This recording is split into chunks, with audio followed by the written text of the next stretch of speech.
In today's lecture we are going to see the calculation of input impedance of a transmission line. Then we will also see the difference between lossless transmission line and distortionless transmission line.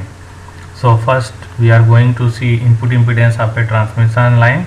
Suppose it is terminated in any load impedance. This is a two-wire transmission line whose length is total length is L. This is the source end where the voltage is Vs and the current is Is, and at load we are connecting impedance ZR. Assume at load current is IR and across this load voltage is VR. We know the voltage at a distance of x from source end is given by Vs is equal to Vx is equal to Vs cos hyperbolic Px minus Is Z0 sin hyperbolic Px, where Z0 is the characteristic impedance of transmission line, and similarly Ix is equal to Is cos hyperbolic Px minus Vs upon Z0 sin hyperbolic Px. So here we want to calculate the value of input impedance, that is nothing but the Vs upon Is value, that is the voltage and current ratio at x is equal to 0. So input impedance is Zs, that is Z in is equal to Vs upon Is. Vs at x is equal to L, at x is equal to L, we are assuming V is equal to Vr and I is equal to IR. So when x will be L here, then V is equal to Vr, so Vr will be this expression. We replace here x by L, and similarly we replace in current equation also x is L, so IR is equal to Is cos hyperbolic L minus Vs upon Z0 sin hyperbolic Px, and the ZR, that is the impedance of load, that is equal to voltage ratio and current ratio at load, Vr upon IR. So we put here Vr value here from this expression and IR from this. You will have ZR is equal to this, like this. We divide this whole expression right hand side by Is, so here you will get Is upon Vs upon Is, and here you will get Vs upon Is. So Vs upon Is is nothing but Zs, that is the input impedance, Vs upon Is, that is the input impedance Zs. We will get this expression. Now arrange it for Zs. When you arrange it for Zs, you will get this expression. So this will be the input impedance of a transmission line. So Zs input impedance, that is Z in is equal to Z0 ZR cos hyperbolic PL plus Z0 sin hyperbolic PL divided by Z0 cos hyperbolic PL plus ZR sin hyperbolic PL. You remember this for numerical purposes. It's important to remember if you want to solve numerical. Then three cases can arise. Suppose if load is terminated in characteristic impedance of a transmission line, ZR is Z0. In that case, input impedance Zs will be equal to the characteristic impedance of transmission line. And in second case, suppose load is open, in that case ZR will be infinite.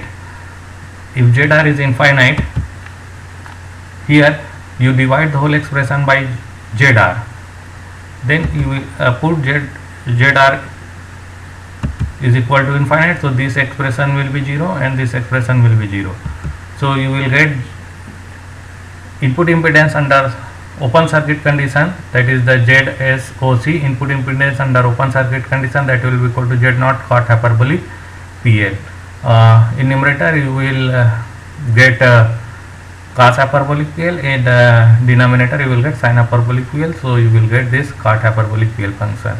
And this is a mistake, this is for short circuit condition, this is for short circuit condition, this is short circuited, it's a misprint, it's a short circuit condition, you can correct it. Under short circuited condition ZR is equal to 0, ZR is equal to 0, so under short circuit condition, when you put here the value of ZR is equal to 0, this term will be 0 and this term will be 0, so Z1 Z0 what Z0 will be cancelled, so Zs is equal to, you will get sin hyperbolic PL upon cos hyperbolic PL, so that is equal to 10 hyperbolic PL you will get.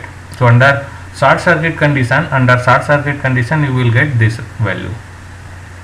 When you multiply these two terms, you will get ZSC into ZSC, that is the input impedance under open circuit condition and input impedance under short circuit condition. When you multiply, you will get Z0 square. So Z0 will be equal to under root of input multiplication of input impedance under open circuit condition and under short circuit condition. You remember this for numerical also. Then we come to lossless transmission line.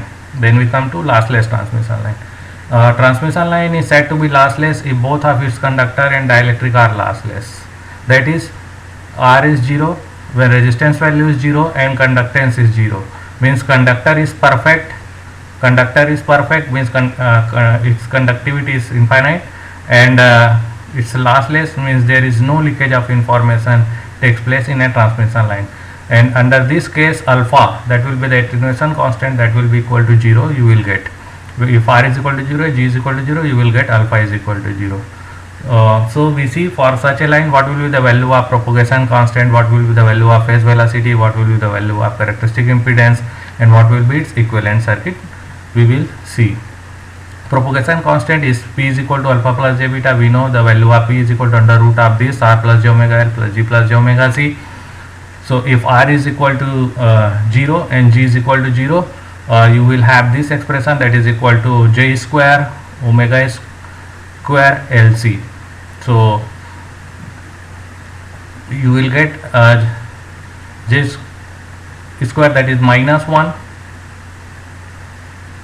J square under root. So you will get here J, so J omega, or here you will get J square omega square, so J omega will be out from this under root terms. So you will get P is equal to j omega under root LC. So here you will not get any real term. So P is equal to alpha plus j beta. So alpha will be 0 and beta is equal to omega into under root LC. Now what will be the phase velocity? Phase velocity is the velocity at which the voltage or current advances in that transmission line. So it is the ratio of angular frequency upon phase constant beta. So when you put here the value of beta, omega upon beta, you will get 1 upon under root LC. This will be the phase velocity in case of lossless transmission line.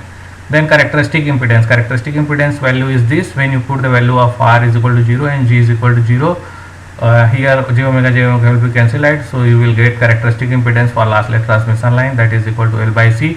And when R and G is equal to 0, you will represent it by only here inductor and capacitor. So series inductor and parallel capacitor, you will see here an equivalent representation of a transmission line. So this is the equivalent circuit for lossless condition. Now distortionless case.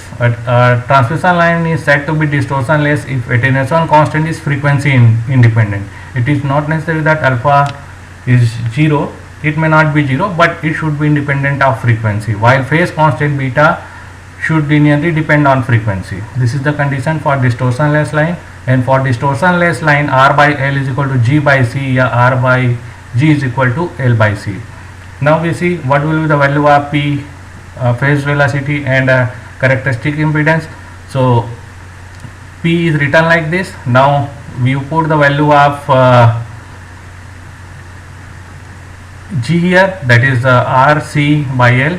You will get this expression, P is equal to R j omega L C by L. So alpha is equal to j beta, P is equal to, so alpha you will get this real part and imaginary part you will get. So for lossless, beta will remain same, but alpha will be not here 0. So characteristic impedance, you see that you put this expression, you will get Z0 will be equal to this. For lossless and distortionless, you see that this Z0 is same. So a distortionless line has a non-vanishing attenuation constant but constant velocity and constant Z0. A lossless line is also distortionless, but distortionless line is not necessarily lossless. In power transmission, it is desirable to have a lossless line, but telephone lines are required to be distortionless. In power transmission, we transmit signal of single frequency. For example, in home we get 50 Hz signal. So that is desirable to be lossless, but in telephone lines signals are transmitted, informations are transmitted, it has multi frequency. So